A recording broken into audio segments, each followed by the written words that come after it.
ময়না পালতো, ময়না তোতা পাখি যেটা কথা বলে পালতো।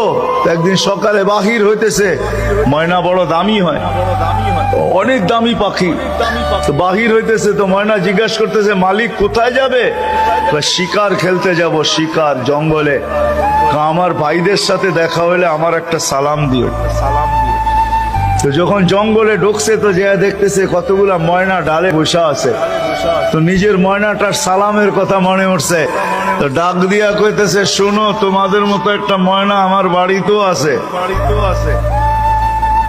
সে তোমাদেরকে সালাম দিছে। এই কথা বলতে দেরি, এই ময়নাগুলা ডালের থেকে পড়া মরতে দেরি হয় না।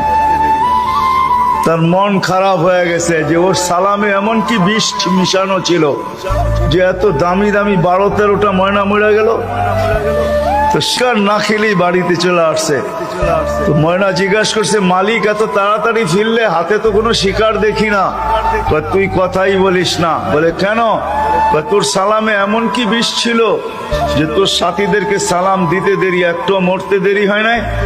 এই কথা বলতে দেরি, নিজেরটাও মরতে দেরি হয় না, ওইটার সাথে সাথে মরে গেছে। তো খাঁচার দরজা খুইলা সামনে নিয়ে অনেকক্ষণ কাঁদছে, না লড়েও না, চড়েও না, চক্ষুও খোলে না।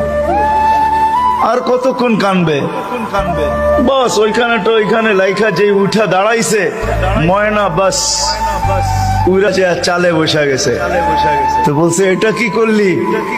আমার বন্ধুরা আমাকে খবর দিছে, দেখ আমাদের মতো যদি বাগানে বাগানে ঘুরতে চাস তো মরার আগে একবার মরার ভান করে দেখ, তুইও আমাদের সাথে উঠতে পারবি, জঙ্গলে জঙ্গলে ঘুরতে পারবি। ওইটা মরা ছিল না, ও আমাকে চিঠি দিছে, চিঠি বার্তা দিছে।